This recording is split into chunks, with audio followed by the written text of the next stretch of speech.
Durante 100 días nos unimos. Durante 100 días estaremos pidiendo por el derramamiento del Espíritu Santo. Durante 100 días clamamos por el reavivamiento para la misión. Durante 100 días oramos por los enfermos a causa del COVID-19 y por la salud de la Iglesia. 100 días de oración para la Iglesia Mundial y su misión. 27 de marzo al 4 de julio. Únete. 100 días de oración. Día 41. Pero tenemos este tesoro en vasos de barro, para que la excelencia del poder sea de Dios y no de nosotros, que estamos atribulados en todo, mas no angustiados, en apuros, mas no desesperados, perseguidos, mas no desamparados, derribados, pero no destruidos, llevando en el cuerpo siempre por todas partes la muerte de Jesús, para que también la vida de Jesús se manifieste en nuestros cuerpos. Segunda de Corintios 4, 7 al 10. Hoy miércoles 6 de mayo del 2020, oremos por los ancianos y los niños, los más vulnerables entre nosotros. Que Dios les guarde. Oremos por aquellos que están aprendiendo a construir amistades con los refugiados musulmanes y que se han mudado recientemente a esos vecindarios. Ora para que Dios provea sabiduría sobre cómo guiarlos a la verdad. Oremos por las iglesias de todo el mundo para que tengan fe en iniciar centros urbanos de influencia en ciudades cercanas a ellas. Oremos sin cesar por el derramamiento de la lluvia tardía en la iglesia para que el trabajo pueda ser terminado y así podamos encontrarnos con Jesús muy pronto.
Buenas noches, hermanos. Vamos a comenzar con una oración.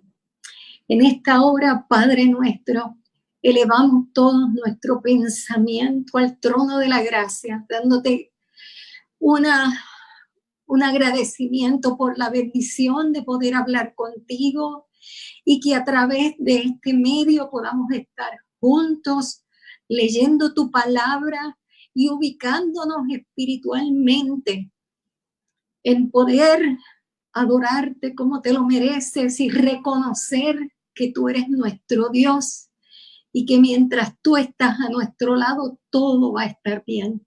Gracias, Señor, por la bendición de poder estar juntos, aunque sea por este medio. En el nombre de Jesús te pedimos que tu Espíritu Santo en esta noche pueda hacerse sentir en nuestros corazones y que no sea una mera noche de compartir, sino una noche de bendición. En el nombre de Jesús lo pedimos. Amén. Buenas noches, mis hermanos. La realidad es que es como algo raro, ¿verdad? Lo que todos estamos viviendo. Tener que compartir contigo solamente mirando un teléfono y viendo mi figura no es algo que sea muy llamativo. Es algo en el cual nos tenemos que acostumbrar. El deseo de nuestro corazón es que pudiéramos todos abrazarnos, besarnos, vernos y sobre todas las cosas expresar unos a otros la esperanza maravillosa de que todo esto muy pronto ha de pasar. Pero en los procesos de la vida tenemos que saber que a los que a Dios aman, todas las cosas les ayudan a bien. Y le agradezco mucho el privilegio de esta noche poderme dirigir a ustedes. He pedido mucho a Dios que me permita tener voz, porque estoy ronca, pero yo sé que el Espíritu de Dios nos va a ayudar y ustedes van a poder comprender lo que quisiéramos poderle transmitir en esta noche. En primer lugar, ya llevamos bastantes días que no nos vemos y no compartimos. Y una de las lecciones que he podido aprender es que aunque quizás no nos veamos, aunque quizás no vayamos a la iglesia como tal, al templo, sí nos une el privilegio de adorar a Dios y de buscarle. Y que a medida que pasan los días, mientras más buscamos de Dios, más nos unimos. Y esta es la primera experiencia que quiero narrarles. Esa experiencia de que aunque nuestras vidas han cambiado radicalmente y aunque el año 2020 ha sido un año bien interesante para los hijos de Dios, viendo cómo inmediatamente todo empieza a cambiar y comienza una década que desde el principio dijimos que realmente iba a ser bien interesante.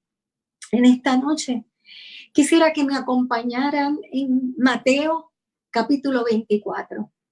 Y ustedes saben que a lo largo de mi vida ustedes han tenido que escucharme muchas veces predicar acerca del tiempo del fin.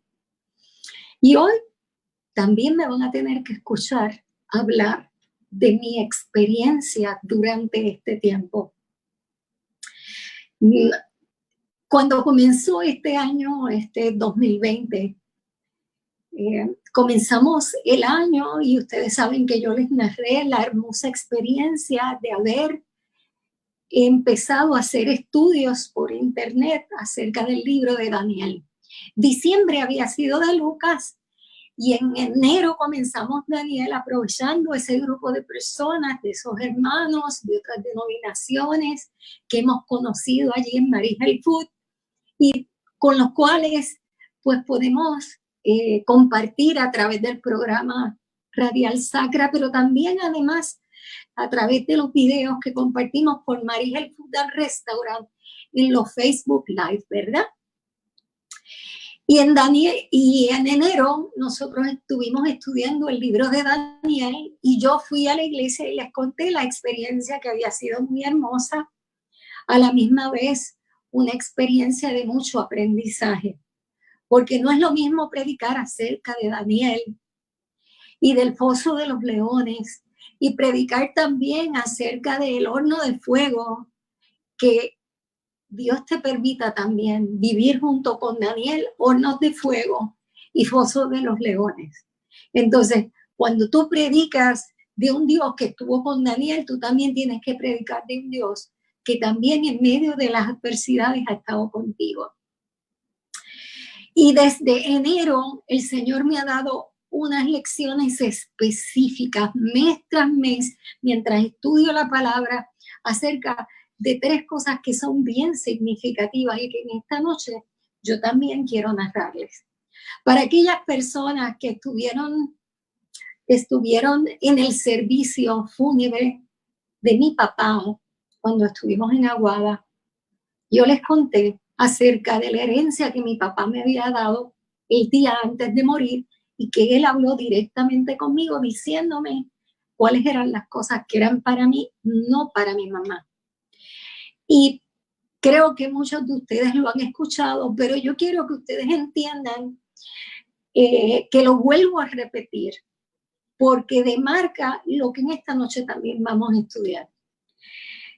Mi papá muere el 8 de febrero, el 7 de febrero, que fue viernes, él murió un sábado, el 7 de febrero, mientras yo lo cuidaba, mi papá, mami había salido, así que estábamos los dos solos, él estaba ya en su camita de posición, yo lo había bañado, lo había puesto bien hermoso, unas payamas hermosas, el reloj de él, y cuando está así mirándome me dice: yo quiero que tú sepas que mi reloj es para ti.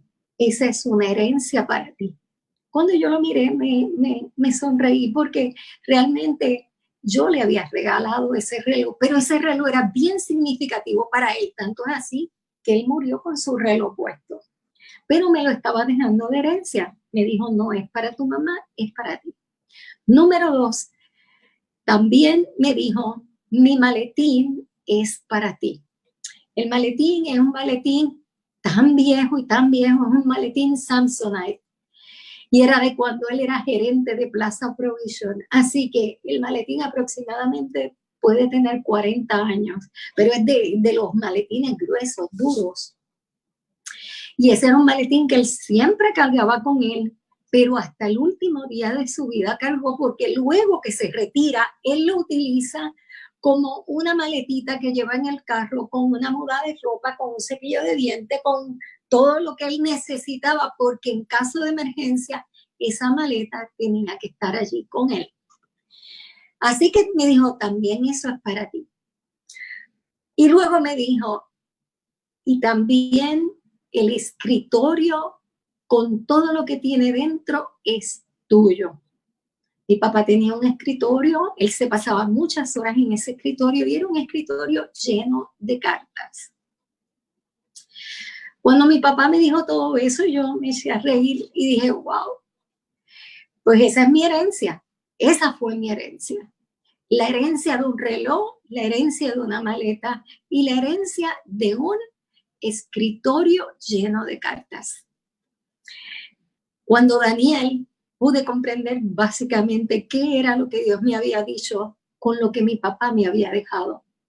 En el momento no lo pude comprender, pero cuando vine a mi casa y comencé a vivir el luto de haber perdido a mi papá en la soledad de mi cuarto, yo pude comprender qué significaban esas 3 cosas. Y pude entenderlas a la luz del libro de Daniel que estaba dándole, porque mientras yo le estaba dando al amanecer el estudio de Daniel capítulo por capítulo, mi papá estaba en el hospital y mi papá murió a los 2 días, básicamente, de yo haber terminado los estudios del libro de Daniel. Así que todo lo que mi papá había dicho tenía un significado mucho más allá, y el Espíritu Santo poco a poco me fue definiendo cuál era esa maravillosa herencia que Dios quería para mi vida. No solamente el Padre terrenal, sino también el Padre celestial. Y yo les invito a ustedes a que busquen en sus Biblias el libro de Mateo, el capítulo 24. El capítulo 24 es un libro que nos enseña tres cosas que son trascendentales y que muchas veces yo se lo he dicho a ustedes. Pero vuelvo y lo repito, porque vez tras vez vemos que Dios quiere que nosotros repitamos, porque es importante que nos acordemos. Número 1, el libro de Mateo comienza dando una exhortación de parte de Jesús. Mira que nadie te engañe. Para Jesús, una de las principales preocupaciones para aquellos hijos que iban a estar en los postreros días era que nadie les engañara. Y yo les tengo que decir, hoy estamos a 6 de mayo del 2020, jamás me imaginé de la capacidad tan grande del enemigo para envolver el globo completo en no saber qué es verdad y en no saber lo que es la mentira. Hoy más que nunca nosotros vemos que ni siquiera la ciencia, ni los gobernantes, ni las iglesias, miren, es un momento bien crucial. Y el Señor nos dice, mira que nadie te engañe, para que nadie te pueda engañar, para que nadie te pueda traer algo falso, tú tienes que conocer lo que es la verdad. La única forma para tú no ser engañado es conociendo la verdad. En segundo lugar, otra de las cosas que Mateo 24 nos enseñó y que lo repetimos muchas veces es otro consejo bíblico: lee y entiende. Lee y entiende. En el capítulo 24, verso 15 dice, por tanto, cuando veáis el lugar santo, la abominación desoladora que habló el profeta Daniel, el que lee, entienda. Claramente desde ahí comienza a definirnos que en el tiempo final habrán solamente dos grupos de los que habla Daniel. El libro de Daniel completo, y yo hubiese deseado tanto que hubiésemos podido tener esa semana de Daniel. Era una semana que soñaba compartirla con mi iglesia, pero habían otros planes y propósitos de Dios. Pero hablando de Daniel, Daniel desde el principio hasta el fin nos narra que para los postreros días, porque el libro de Daniel no está escrito para Daniel y su tiempo, sino fue escrito para los postreros días. Y tú y yo pensamos que estamos en los postreros días. Tú y yo sabemos que estamos ¿dónde? Mencionó Gladys días atrás, en los deditos de los pies. Ya estamos en la mugre de los pies. Pues dice que solamente van a haber dos grupos. Número 1, unos que entienden. Número 2, otros que no entienden. Y Jesús tenía una gran preocupación, no solamente de que no fuéramos engañados, sino también de que nosotros pudiéramos entender. Porque uno de los conflictos mayores para este tiempo es poder ser entendidos. Pero no solamente eso, nosotros somos llamados en el capítulo 12 de Daniel a ser entendidos para alumbrar la tierra. Otra de las cosas que nos enseñan todos estos capítulos que hablan acerca del fin es un concepto bien claro, donde te dice no temas ni te amedrentes, sino sé mi testigo. Por lo tanto, hay 3 enseñanzas dentro de Mateo 24 que son claves y que nosotros debemos repetirnos constantemente. Que nadie me engañe. Para no ser engañado, necesito permitirle al Espíritu Santo que me enseñe la verdad. Necesito ser entendido. Y necesito ser entendido porque necesito resplandecer. Y número 3, no debo temer. No debo amedrentarme de nada de lo que suceda a mi alrededor. ¿Por qué? Porque yo soy llamada a no ser una miedosa, sino a ser una testigo. Pero hay algo bien interesante en el capítulo 24. Y comenzando esta cuarentena, para mí fue bien significativo, porque yo sentí que el Espíritu de Dios me mandó a traer una serie nuevamente para el grupo de personas que estudian. Miren, yo he visto tantos y tantos videos, son tantos los videos que hay en las redes. Es como si de momento, ahora mismo, el Señor hubiese permitido que las 4 paredes del templo ya no existieran para que la iglesia pudiera salir afuera y predicar el evangelio. Todas las iglesias lo han hecho. Y la realidad es que antes de que llegara la cuarentena, Dios nos había dado el privilegio de, aún pues siendo uno muy poco cibernético, pues pudiéramos entrar el dedo por ahí, por el celular y compartir con gente. Y ustedes saben que en otras ocasiones yo les he dicho pues que no era lo que yo quería, pero era lo que el Espíritu quería. Y lo que el Espíritu me decía, haga lo que yo me encargo. Así que fue mucha la gente que se impactó con el libro de Lucas, muchos se impactaron con el libro de Daniel. Y en esta ocasión el Señor me dice, vete a Mateo 24, capítulo 36. Dice, el 35 dice, el cielo y la tierra pasarán, pero mi palabra no pasará. Y tenemos que estar pendientes de eso. Pueden venir modas externas, pero la palabra de Dios permanecerá para siempre. Y tenemos que entender qué rige nuestra vida, quién guía nuestra vida, dónde nos encontramos. Cuando tú lees este capítulo, inmediatamente puedes sentir la voz del Espíritu, esa misma voz que se escuchó en el Edén, preguntándole a Adán, ¿dónde estás? ¿Dónde estás?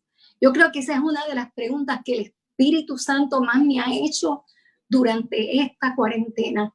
Mari, ¿dónde tú estás? Bien importante que nosotros entendamos que tenemos que definir dónde nosotros estamos. ¿Estamos delante de la presencia de Dios o nos estamos escondiendo con unas meras hojas para tapar nuestra desnudez? Eso es algo que es clave. Pero del día y la hora nadie sabe, ni aun los ángeles de los cielos, sino solo mi Padre. Mas como en los días de Noé, así será la venida del Hijo del Hombre. Y cuando yo leí el verso 37, entendí que el Señor, que el Espíritu me estaba diciendo, quiero que estudies esto. ¿Sabes cómo va a ser todo esto, Mari? Como en los días de Noé. Así que decidí irme a estudiar el libro de Génesis, capítulo 6, 7, 8, y allí poder entender qué era lo que Jesús me quería decir.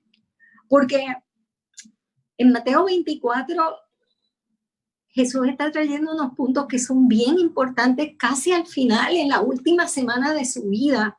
Y en esa semana de su vida es como decir, Jesús me está haciendo una referencia de que yo me vaya a estudiar tal cosa. Así yo lo sentí. Igual que cuando leí el verso 15 que me dijo, vete a leer el libro de Daniel y trata de leerlo y ser entendido. Pues aquí en el verso 37, Daniel fue en enero, ahora en la cuarentena, el Señor me dijo, vete y estúdiate a Noé. Te estoy refiriendo a que cojas esos capítulos y hagas de esos capítulos una experiencia para ti. Dice, más como en los días de Noé, así será la venida del Hijo del Hombre. Porque en los días antes del diluvio estaban comiendo y bebiendo, casándose y dándose en casamiento, hasta el día en que Noé entró en el arca. Y no entendieron hasta que vino el diluvio y se los llevó a todos. Así será también la venida del Hijo del Hombre. Y me llama mucho la atención, hermanos, que nuevamente me trae la palabra, mas no entendieron. Así como el libro de Daniel fue de gente que entiende y gente que no entiende, el tiempo de Noé también fue de dos tipos de grupos, unos que entendieron, otros que no entendieron. Y yo quiero en pocos minutos poderle traer a ustedes la experiencia de que, aunque al principio me puse a estudiarlo solita y yo sentía la voz del Espíritu que me decía, compártelo, Mari, compártelo, no lo dejes solo para ti. Esta es la experiencia para que tú le puedas hablar a otro. Y me decía, recuerda, Mari, y me traía siempre el verso. Yo tengo un verso que me acompaña mucho en el ministerio de Mari Helfut. ¿Saben cuál es ese verso? Porque no me avergüenzo del evangelio, porque es poder. Y se me ha quedado mucho grabado. Hay dos versos que el Espíritu a mí me ha impresionado mucho, porque no me avergüenzo del evangelio, porque no me avergüenzo de prender ese teléfono y decirle al mundo entero que amo a Dios, que yo era una tremenda pecadora y Él me fue a buscar con amor y me perdonó y está en el proceso maravilloso de prepararme para poderme llevar con Él. En segundo lugar, otro de los versos que ha impactado mi ministerio es ir por todo el mundo y predícate el evangelio. Y si este telefonito chiquito, pues que muchas veces no somos como muy amigos a poder hacer esto, puede ser la forma en que yo pueda viajar a muchos lugares, en que yo pueda compartir con muchos lugares, pues vamos a aceptar la forma que Dios le plazca, pero ir por todo el mundo y predicar el evangelio.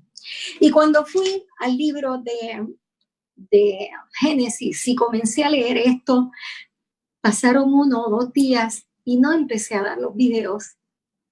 Y yo le decía, Señor, ilumíname, ¿por qué tú me mandas a dar a mí? ¿Por qué no me mandas? Miren, lo más que yo he escuchado por ahí son predicaciones que tienen que ver con la paz, del cuidado del Señor, del abrigo del Altísimo, de no temer, de todo va a pasar, de predicaciones que son para que la gente pueda estar llena de paz. Y entonces yo empecé a pelear con Dios, porque yo decía, pero ¿por qué a mí tú siempre me pides que yo tenga que dar, que yo tenga que ser como la nube negra que le traigo a todo el mundo? El tiempo se acaba. Mira, ya mismo se acaba y esto se va a ser acabado con fuego. Mira, como en los días de Noé. Y yo empecé a decirle, Señor, ¿pero por qué? Y yo recuerdo que en esa ocasión le dije que no sean invenciones de mi mente, que me esté volviendo loca. ¿Y saben qué? Al otro día, después de estudiar eso, recibí un mensaje de alguien que yo no conozco. Es una señora que vive en Caguas. Yo había anunciado semanas antes que iba a estar dando las lecciones de Noé y no me había puesto a darlas. Y ella me escribe, recuerda que yo estoy esperando tu estudio. El libro de Daniel fue una experiencia que marcó mi vida en un antes y un después. Yo quisiera poder aprender más de lo que tú sabes. Cuando yo recibí eso fue como, uy, qué vergüenza tan grande haber atrasado unos días el estudio por estar discutiendo con Dios si hablaba del fin o no hablaba del fin, si hablaba de los días de Noé o no hablaba de los días de Noé. Es alguien que no es de nuestra denominación. Todas las personas que me escuchan, la mayor parte de las personas no son adventistas, pero ellos saben que yo soy adventista y que soy guardadora de sábado, etcétera. Y ella me dijo, marcó esto un antes y un después, y yo estoy esperando este estudio y esta lección. Cuando recibí eso, decidí al otro día por la mañana inmediatamente que el Espíritu Santo tenía razón, tenía que compartir las lecciones. Y les voy a dar, el estudio básicamente se completó en 7 lecciones. y no profundizando tanto, porque la realidad es que en la historia de Noé hay tanto que poder contar, hay tanto que poder aprender.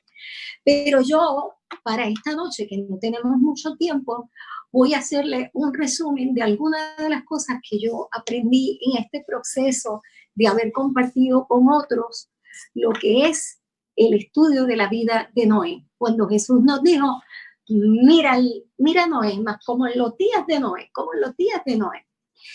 Y lo primero que yo quiero dirigirme a ustedes es que busquen en Génesis capítulo 6, verso 3, lo que dijo Jehová. Dice, no contenderá mi espíritu con el hombre para siempre, porque ciertamente él es carne, mas serán sus días 120 años. Y lo primero que aprendí a través de este verso para nosotros, recuerden, estoy dándole una referencia de Jesús para los postreros días, él refiriéndose a una condición de Noé. Las circunstancias de la vida de Noé van a enseñarnos a nosotros para el tiempo del fin, a fin de que podamos ser del grupo de los entendidos, porque los no entendidos, ellos no entendieron hasta que, dice el versículo, y se supone que tú entiendas antes de, no después de. Ok, entonces lo primero que nosotros deberíamos entender, de acuerdo al Génesis 6, es que esto tiene una fecha de caducidad, esto no va a ser para siempre. Días atrás, yo al terminar la lección de Noé, les estaba contando a estas personas que la mayor parte de ellas casi son del área metropolitana y otras son de otros países. Pero yo les estaba contando a ellos pues, que desde niña yo fui educada con una gran ilusión sobre la venida de Cristo. Y desde pequeñita, el tema más emocionante en cada una de las noches, mira, ahora no es igual, pero para aquel entonces todos los jóvenes, todo el mundo estaba en la iglesia los domingos, los miércoles, los viernes, los sábados, y cada noche se reunían y cada noche estudiábamos, pero el estudio más maravilloso para mí era el estudio de saber que Jesús venía, lo que venía para el futuro. Era maravilloso saber lo que iba a pasar en la Nueva Jerusalén. Era como si viviéramos el viaje ese viaje maravilloso de entrar por las puertas y llegar hasta el cielo y recibir la corona. Ustedes saben que es 50 años escuchando lo mismo y recibiendo en mi corazón la misma ilusión y la misma alegría de que cuando Cristo venga, esto va a ser nuevo y va a ser diferente. Pues miren, lo primero que nos enseña es no contenden a mi espíritu 120 años nada más. Así que lo primero que sabemos es que esto tiene un término de tiempo, así como Noé recibió el mensaje de que solamente iba a ser por un término de tiempo, así también nosotros debemos aprender que esto es por un tiempo, esto no va a ser eterno. Y en segundo lugar, es que ese término de tiempo iba a ser dado con un propósito sublime y maravilloso. Dice, no contenderá mi espíritu con el hombre para siempre. Pero mientras tanto, vemos un espíritu contendiendo. Y la primera lección es la maravilla de saber de un Dios que da un término de tiempo, aun cuando esto no va a ser eterno, aun cuando no le va a permitir al mal que siga y que siga y que siga. Así que la primera lección que nosotros debemos recibir estudiando la experiencia de Noé, las lecciones de Noé, es que esto también ha de acabar y que el Espíritu Santo está aprovechando el momento para contender. Y cuando hablamos de contender, hablamos de convencer de pecado, de justicia, de juicio, de transformarnos, de hacer que nosotros podamos entender el misterio de la voluntad de Dios. Así que esa fue una de las primeras lecciones. No va a ser para siempre. Era por un término de tiempo. 120 años. Lo segundo que vi en el verso 5 dice, y vio Jehová que la maldad de los hombres era mucha en la tierra y que todo designio de los corazones de ellos era de continuo al mal. Si Jesús me dice, Mari, mira el tiempo que te ha tocado vivir. El tiempo que te ha tocado vivir va a ser como el tiempo de los antediluvianos. Y cuando yo miré esto, me puse a pensar, porque nosotros quizás los que hemos vivido pues desde niño en el cristianismo, hemos vivido quizás en una vida, ¿verdad? Que podríamos decir en una bolita de cristales, algo como que es diferente. Y aunque hemos pasado situaciones difíciles, vivimos en un país pues que pues aquí se permite la libertad religiosa, etcétera. Pero ese verso de ahí, número 1, me enseñó que Jehová ve. Dice, y Jehová vio que la maldad de los hombres era mucha. Y hay veces que nosotros no vemos la gran maldad que hay a nuestro alrededor. Pero hay veces que el mismo Espíritu te permite que tú puedas escuchar un poquito. Yo creo que no mucho, porque ni siquiera seríamos capaces de poder respirar si nosotros supiéramos la profundidad de la maldad en que este mundo ha caído. Es más, días atrás estaba escuchando a alguien que me estaba hablando acerca de lo que era el mundo underground, las redes underground. Y cuando me mencionaba ciertas cosas que habían hablado acerca de esto, lo que se da allá abajo, no lo que usted ve en la pantalla, en Facebook, no lo que usted ve por las noticias, no. Todo esto está, básicamente las noticias que nosotros escuchamos están totalmente dominadas, totalmente cuidadas, pero la realidad de lo que pasa en el mundo es algo que es totalmente diferente. La cantidad de trata humana, los sacrificios humanos, la cuestión de las violaciones de niños, los dominios de grupos, de élites. Nosotros muchas veces pensamos que todo eso son teorías de conspiración, pero ¿saben qué, hermanos? Y vio Jehová que la maldad de los hombres era mucha y todo designio, ¿saben lo que son los designios? Todo lo planeado, todo lo que planeaban sus pensamientos, todo era de continuo hacia el mal. Todo era de continuo hacia el mal. Jesús me dijo, para este tiempo en que tú estás viviendo, en los deditos, todo el pensamiento de todo lo que existe es hacia el mal. Y dice el verso 7, raeré de sobre la faz de la tierra a los hombres. Y voy a terminar con esto. Pero el verso 8 dice algo que es bien interesante, que Jehová no solamente vio la maldad, ante los ojos de Jehová, allá en el trono celestial, cuando él mira, él ve las cosas horribles que están pasando acá abajo. No son desapercibidas para él. Él tiene en cuenta, ¿y saben por qué él tiene en cuenta? Porque tú y yo hemos aprendido que Dios tiene una medida, una medida. Cuando esa copa llegue a cierta medida, Dios no va a permitir más la maldad. Todo tiene un tiempo. Cuando llegue y llegando a ese cumplimiento de esa medida, Él va a tomar acción. Pero el verso 8 me indica que no solamente se vio lo que era feo. Dice, pero Noé halló gracia ante los ojos de Jehová. Así que Jehová no solamente está mirando toda la corrupción, toda la violencia. Mateo claramente nos declara otra de las condiciones. ¿Saben cuál era otra de las condiciones? Dice, comiendo y bebiendo. Y cuando hablamos de comer y beber, hablamos de gente que no tenía dominio propio. Era gente que se dejaba llevar por sus apetitos.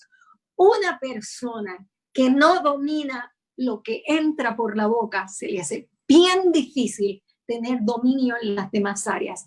Ejemplo de eso fue Eva.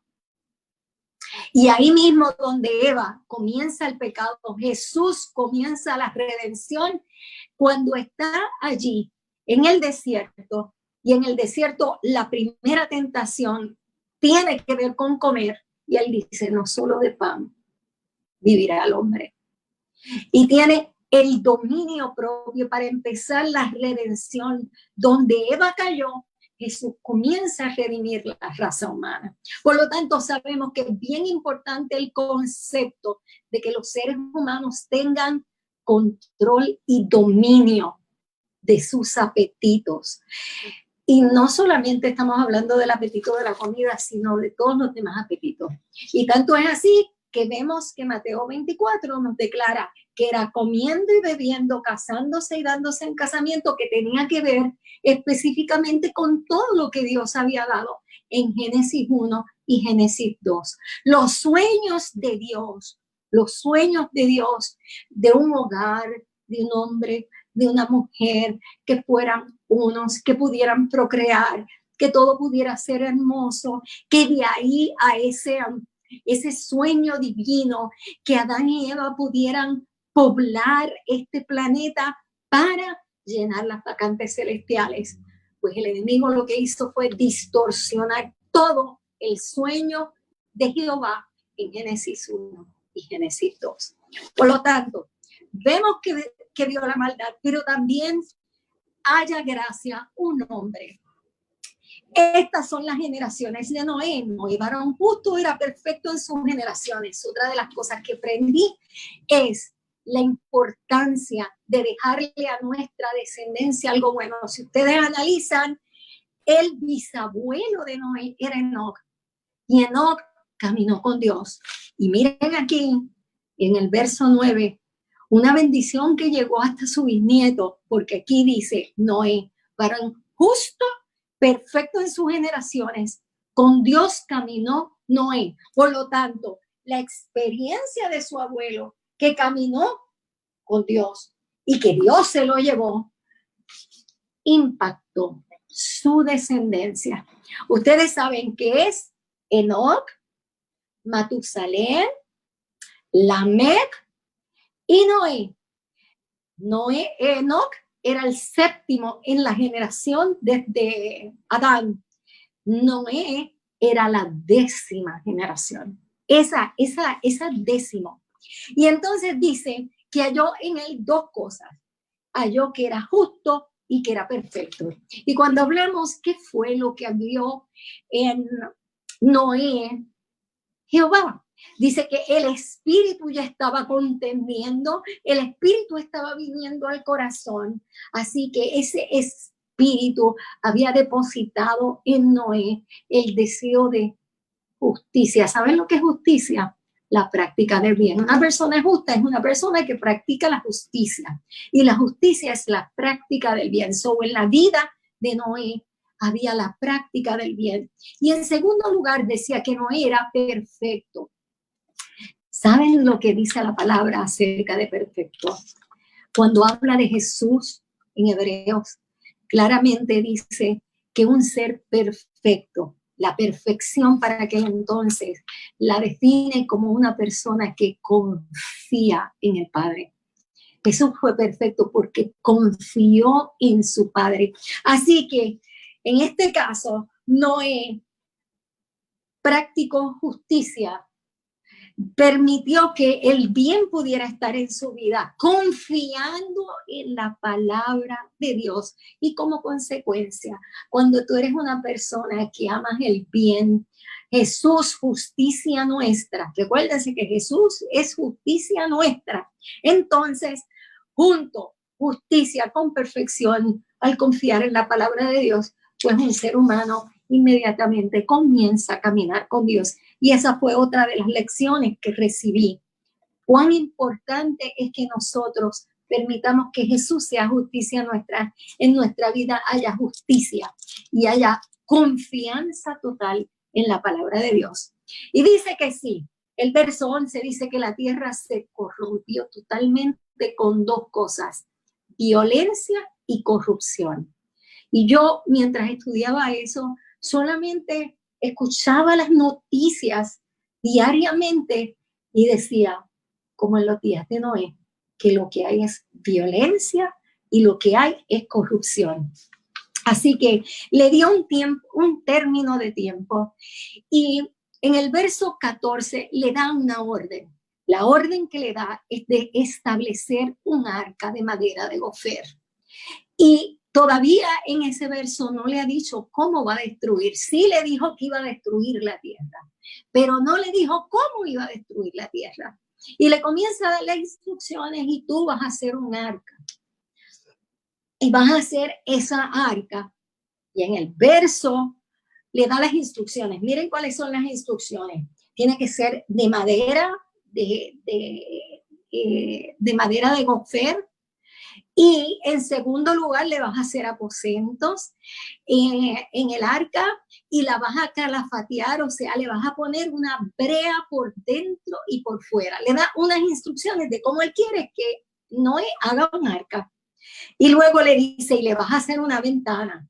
Solamente piensen en cuáles eran las instrucciones del arca que Dios le estaba pidiendo a Noé, y piensen cómo deben ser las instrucciones que Dios ahora mismo nos está pidiendo que hagamos el arca mientras sucede que el Espíritu está contendiendo con los seres humanos, porque todavía, gracias a Dios, el Espíritu contiende con cada uno de nosotros. El Espíritu trata de convencernos, pero mientras el Espíritu trataba de convencer a los antediluvianos, Noé, que halló gracia ante los ojos de Dios, tenía una labor que hacer, y la labor que él tenía que hacer era hacer un arca.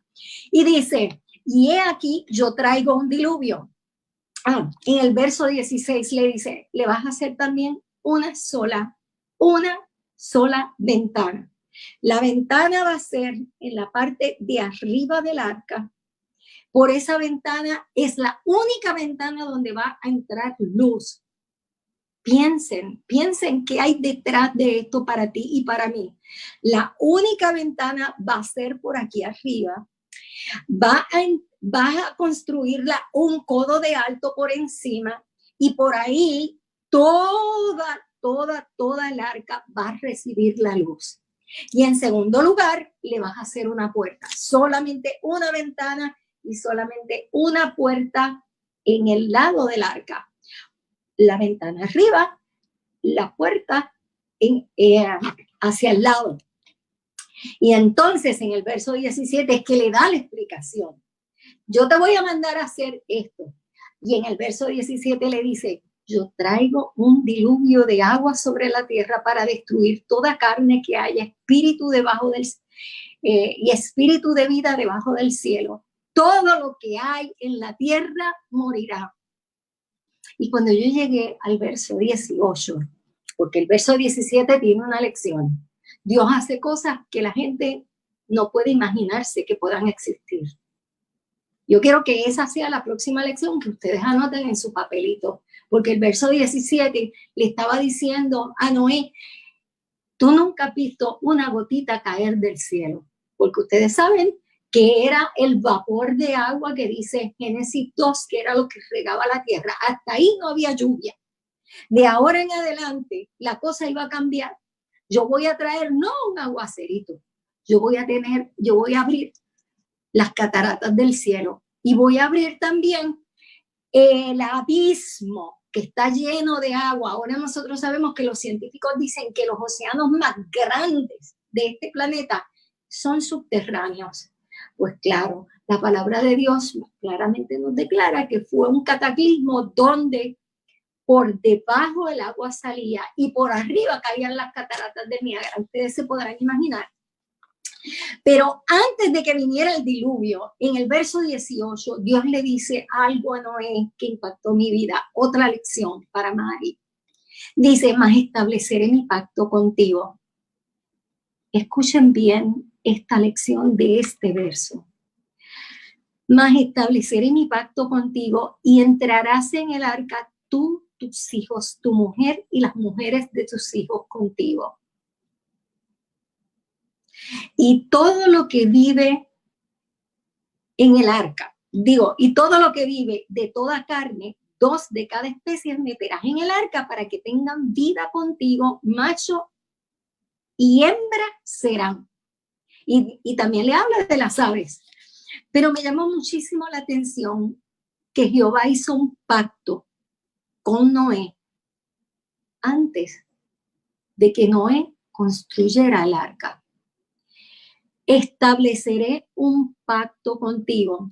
Miren, en el libro Historia de la Redención nos detalla que casi un poco más de 100 años antes de que viniera el diluvio, Dios habló con Noé, y cuando habló con Noé, específicamente, habló deseando que Noé pudiera entender y poder sacar de Noé un ser que pudiera aprender de una manera bien increíble a poder llevar, miren lo que dice, instruiría a Noé y lo transformaría en un fiel predicador para advertir al mundo acerca de la destrucción que se avecinaba, a fin de que los habitantes de la tierra no tuviesen excusa.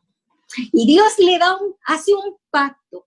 El sueño de Dios para Noé era que mientras él construía un arca, él pudiera hacer como dice segunda de Pedro cuando habla, segunda de Pedro 2:5 cuando dice que Noé fue pregonero de justicia, porque en Génesis no dice que Noé predicó, no dice que Noé predicó, dice que Noé construyó un arca, y mientras Noé pegaba tabla con tabla y la brea, se recordaba del pacto que Dios había hecho con él antes de que viniera un diluvio. Le estaba dando una promesa.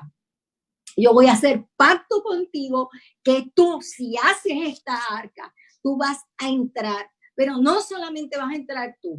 En este cataclismo horrible que viene para la tierra, que los seres humanos no pueden imaginarse porque nunca lo han visto, tanto tú como tu mujer, como tus hijos, y las esposas de tus hijos van a entrar y van a ser liberados de ese cataclismo que viene.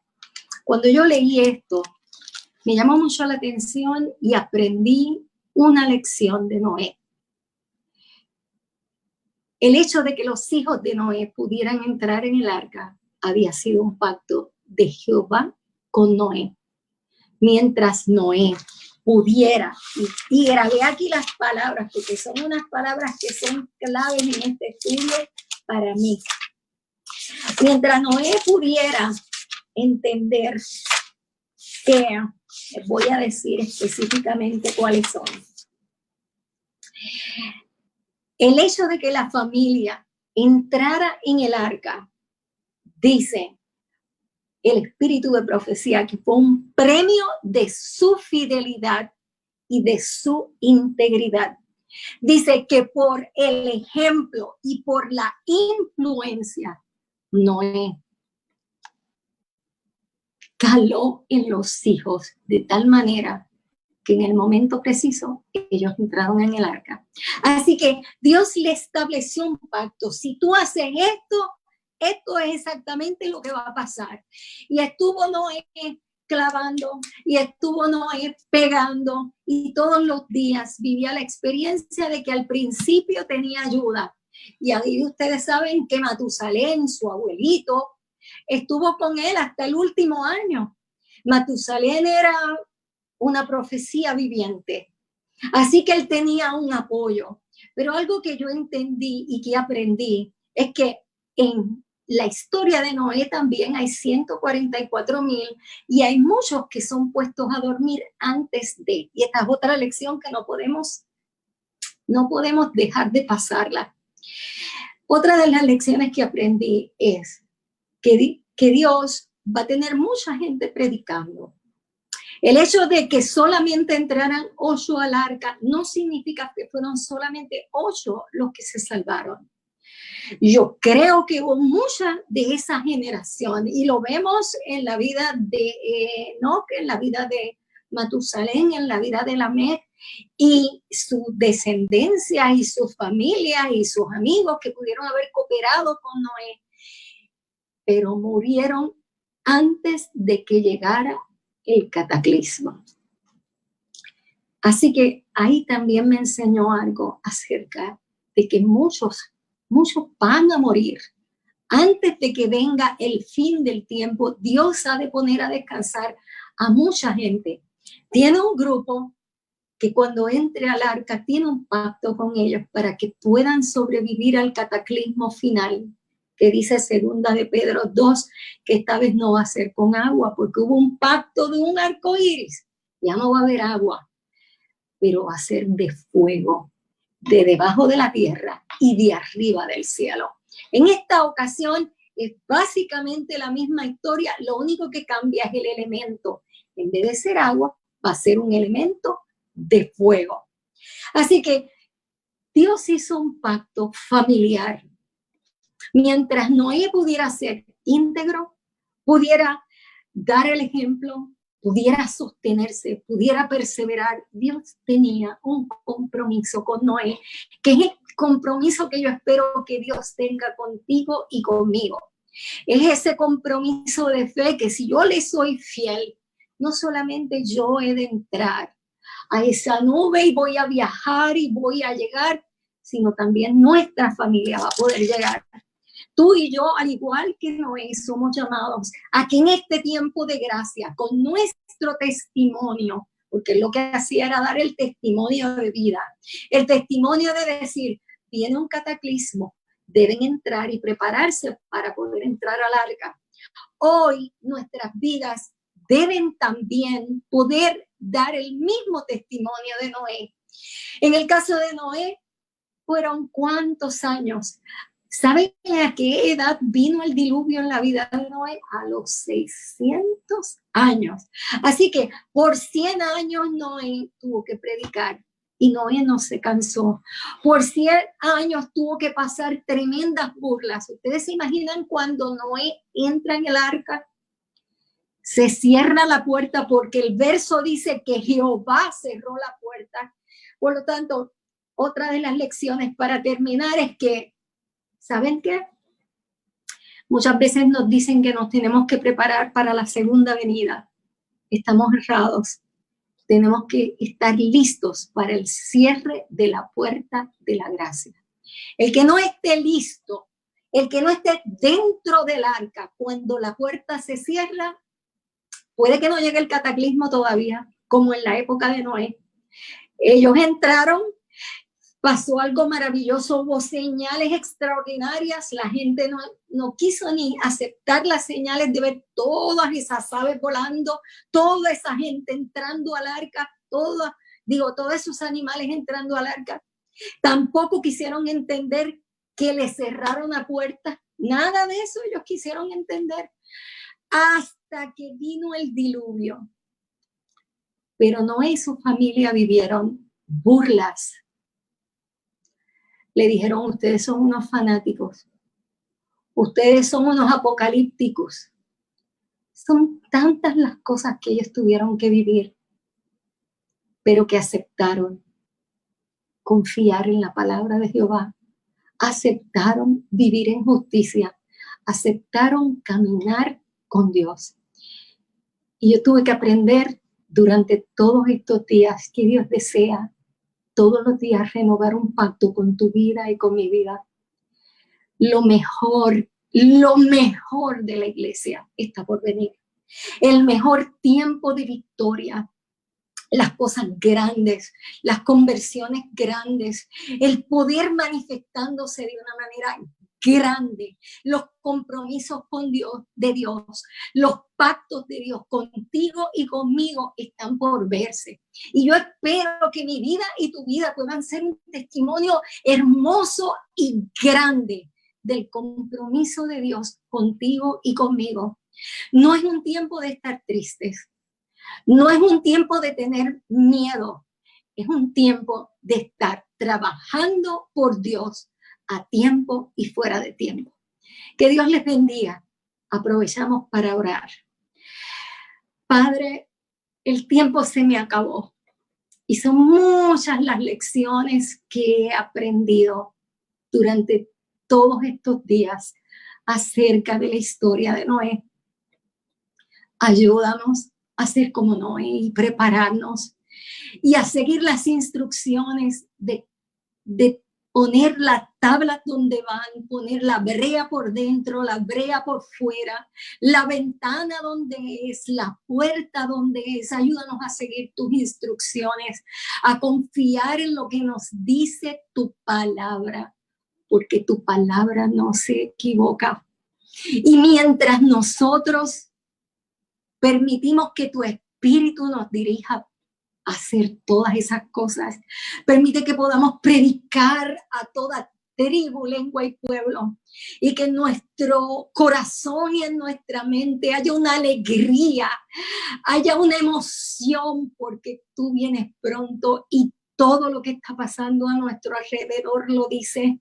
Que no perdamos la fe, que podamos verte, que podamos escucharte, pero sobre todas las cosas, Señor, que cada día y cada noche podamos estar abrigados con tu abrigo, que tu presencia nos cubra, oh Dios, y que en medio de ese abrigo de unidad tuyo y nuestro, nuestra vida pueda engendrar en esa unidad una nueva criatura para tu gloria y para tu honra.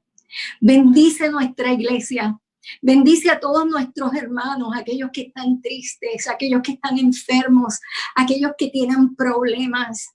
Derrama, oh Dios, tu espíritu sobre nosotros y permite, oh Padre, que en vez de ser un tiempo de decaer nuestra fe, podamos aprovechar a que no necesitemos ni siquiera de ese momento de templo para estar más cerca contigo que nunca, porque el mismo Espíritu venga a enseñarnos a cada uno de nuestros corazones. Queremos decirte que te amamos, queremos decirte que queremos hacer tu voluntad. Oh Señor, ven pronto en el nombre de Jesús. Amén. Que pasen una buena noche. Ha sido de mucha bendición compartir con ustedes.